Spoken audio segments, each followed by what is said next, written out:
বৌদি, দাদা কোথায়? কেন, কি হয়েছে? আমরা দুজন যখন ছোট ছিলাম দাদা যাই খেত তারই ভাগ আমাকে দিত। কেন, এখন কি দেয়নি? না, দেয়নি। কাল যে তোমার বোন এলো, দাদা লুকিয়ে লুকিয়ে কিস করলো, আমি দেখলাম, আমাকে একটু দিল না। কি? হ্যাঁ, বিয়ের পরে কত মানুষ স্বার্থপর হয়ে যায়।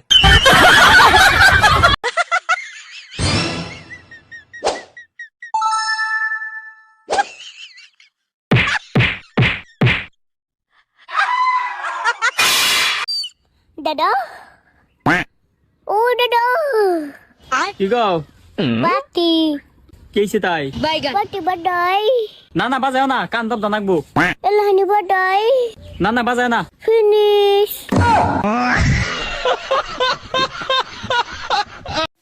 এই বলো তো, তোমার কোন এমন জিনিস যা তুমি ছাড়া কেউ দেখতে পাবে না? আমি ছাড়া কেউ দেখতে পাবে না? না কত কিছুই তো আছে আমি ছাড়া দেখতে পাবো না। না, তুমি ছাড়া আর কেউ দেখতে পাবে না। কেউ দেখতে পাবে না?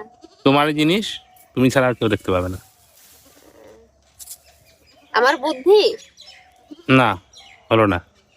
তাহলে কি আমি জানি না। বন্ধুরা তোমরা বলো তো কি হবে? রান্না করেছি, খেয়ে দেখ তো কেমন হয়েছে। ছি, ওয়াও।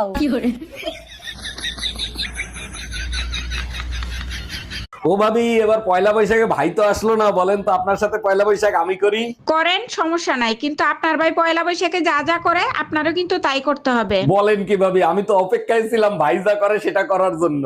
আপনার ভাই সারাদিন ঘুরায়, তারপরে ডিনার করায়, তারপরে একটা আইফোন কিনে দেয়।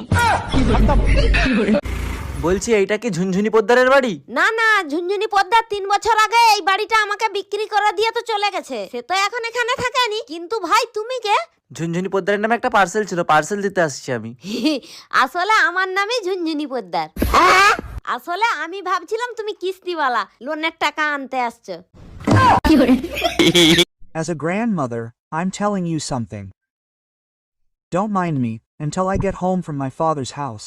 Wake up early and do your chores. As a grandmother, I'll tell you something too.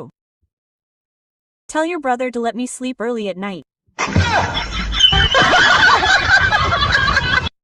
এই শুনছিস, এনে মিষ্টি খা, মিষ্টি খা। কিসের জন্য? আজ আমি বাবা হয়ে গেছি। ও তাই? ছেলে না মেয়ে হয়েছে? মেয়ে হয়েছে। আজ আমি খুব খুশি। 2 বছর পর ঘর যাচ্ছি। কি? হ্যাঁ। আচ্ছা বউ, আমি মরে গেলে তুমি কি করবা? কেন, আমি আমার বোনের সাথে থাকবো। ও, আমি মরে গেলে তুমি কি করবা? কেন, আমিও তোমার বোনের সাথে থাকবো। হ্যাঁ, আমি বাপের বাড়ি যাব, টাকা দাও। আমার টাকায় কামড়ায় না, বাপের বাড়ি যাওয়া লাগবে না, ঘরে থাকো। তাহলে এক কাজ করো, 2 কেজি ঘি, 5 কেজি চিনি, 10 কেজি দুধ, 10 কেজি গোশ, 5টা ইলিশ মাছ নিয়ে আসো। এইগুলো দিয়ে কি আমার 40 করবা নাকি? আমাকে তোর বাপের বাড়ি যেতে দিবা না, তাই বাপের বাড়ির সবাইকে এখানে আসতে বলছি। हम इसका पति है, हमको सिर्फ फांसी। ভাবি, ভাই আসতে বলছিল, ভাই কোথায়? ভাইরে দেখি না। এতক্ষণ তো বাসায় ছিল, এইমাত্র নামাজ পড়তে গেল। বলেন কি, নামাজের সময় হয়ে গেছে? আচ্ছা ঠিক আছে ভাবি, পরে কথা বলবো, আমিও নামাজ পড়ে আসি। রমজান মাস না আসলে তো বুঝতেই পারতাম না যে আপনি মুসলমান। এই ডাক্তার দেখাইছো? কি বলছে ডাক্তার? ডাক্তার বলছে আমি আর বেশি দিন বাঁচবো না। মরার আগে তোমার শেষ ইচ্ছা কি আমাকে বলো? আচ্ছা, আমাদের 4টা বাচ্চা, 3টে একরকম আর একটা আলাদা, ওই বাচ্চা টাকার। মরার সময় মিথ্যে কথা বলবো না, ওটাই তোমার বাচ্চা। Bye bye, Tata.